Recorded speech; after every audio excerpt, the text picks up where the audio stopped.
m'aime parce que vous m'avez aimé et que vous avez cru que je suis sorti de Dieu. Je suis sorti du Père et je suis venu dans le monde, tandis qu'à présent, je quitte le monde et je vais au Père.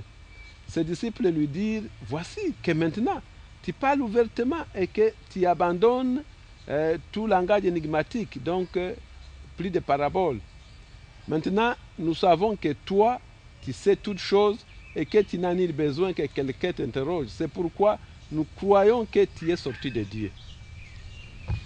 Là, Jésus est en train de les enseigner à nouveau. Et il leur dit, maintenant je m'en vais. Vous n'aviez pas encore prié le Père. Maintenant, vous serez en train de prier le Père à mon nom.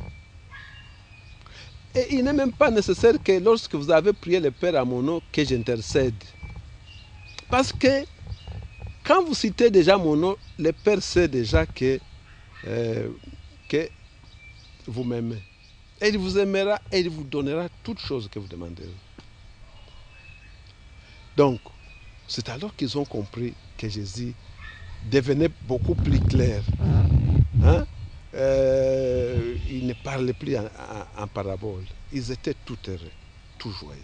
Et vous pensez que l'unique Seigneur, c'est Jésus? L'unique Seigneur, c'est Jésus. Je venais de vous lire 1 Corinthiens 8, 6.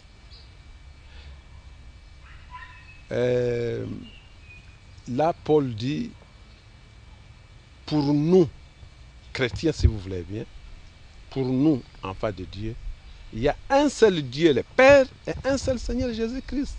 Nous pouvons lire dans Éphésiens chapitre 4. Hein? Éphésiens, il faut qu'on le lise. Chapitre 4. Éphésiens chapitre 4.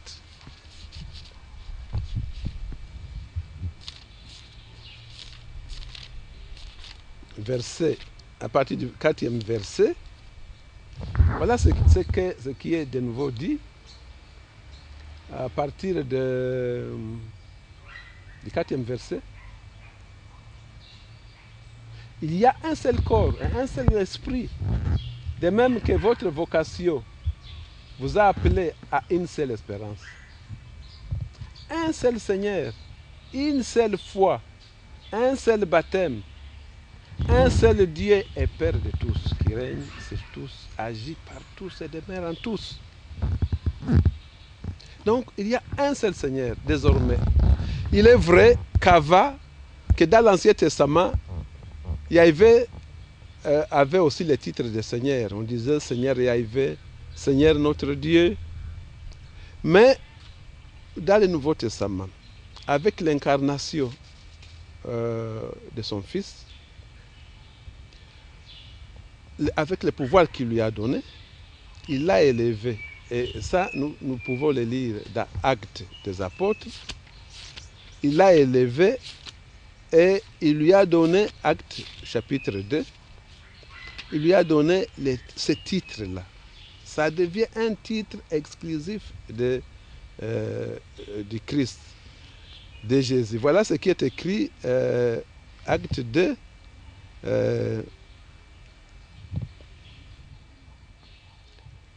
Acte 2, verset 36. Que toute la maison d'Israël le sache donc avec certitude, Dieu l'a fait, et Seigneur et Christ, c'est Jésus que vous avez crucifié.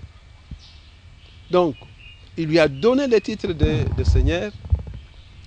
Et c'est là la confusion, la grande confusion. Voilà, je voulais en arriver pour vous demander, est-ce qu'il y a une différence entre Seigneur et Dieu? C'est la même chose. Non, mais je viens de vous le dire. Ne me demandez pas de me répéter. Il y a un seul Dieu le Père, un seul Seigneur Jésus-Christ. Et je crois que c'est ça tous les problèmes chez les prédicateurs de notre temps. Maintenant, on a créé de la confusion. Le nom de Yahvé, lorsqu'on traduit le nom de Yahvé, on le traduit dans beaucoup de traductions bibliques. On le traduit Seigneur. Alors que Jésus est l'unique Seigneur. Eh bien, ça crée tout un problème. Hein? Les choses qui concernent Yahvé, peuvent ne pas concerner nécessairement Jésus-Christ, son Fils, qui est le Seigneur. Et il y a de la confusion. Si vous pensez qu'il y a de la confusion, que dites-vous quand Philippe, un jour, avec le Seigneur Jésus, le Seigneur lui disait à ses disciples, je m'en vais au Père, je m'en vais au Père. Philippe se lève, il dit, Seigneur, chaque jour vous ne faites que nous parler du Père, du Père. Montre-nous le Père. Et qu'est-ce que Jésus lui a dit? Il a dit, qui m'a vu a vu le Père. C'est clair, c'est tranché que Jésus est le Père. Non. Il faut donner un bon enseignement aux enseignants qui parlent ainsi.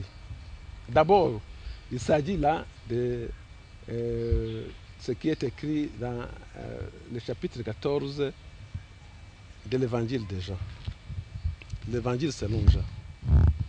Mais je vais d'abord vous lire le premier verset de ce chapitre. Que votre cœur ne se trouble pas, c'est Jésus qui parle. Vous croyez en Dieu, croyez aussi en moi. Ça c'est de 1. Vous croyez en Dieu, croyez aussi en moi.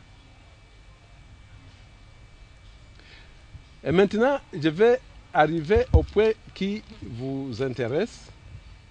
Le verset 6. Jésus lui dit, je suis le chemin, la vérité et la vie. Personne ne va au Père si ce n'est par moi. Si vous me connaissiez, vous connaîtriez aussi mon Père. Dès à présent, vous le connaissez et vous l'avez vu. Voilà. Ok, je suis en train de répondre. Voilà. Philippe lui dit, Seigneur, montre-nous le Père et cela nous suffit. Jésus lui dit, je suis avec vous depuis si longtemps et cependant, Philippe, tu ne m'as pas reconnu. Celui qui m'a vu a vu le Père. C'est là votre problème. Mais je vais continuer pour que vous compreniez. On ne s'arrête jamais à mi-chemin.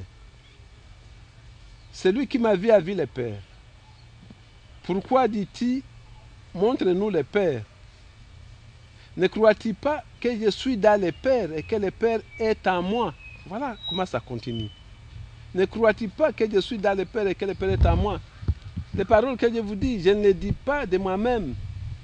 Au contraire, c'est le Père qui demeurera en moi, accomplit ses propres œuvres. Oui, mais le Père. Je continue pour que vous compreniez. Je vous lis toujours Jean chapitre 12, du 44e verset au 45e. Et vous allez bien comprendre. Du 44e verset au 45e. Cependant, Jésus proclama, qui croit en moi, ce n'est pas en moi qu'il croit, mais en celui qui m'a envoyé. Et celui qui me voit, voit aussi celui qui m'a envoyé. C'est tout à fait normal. Hein? Moi, la lumière, je suis venu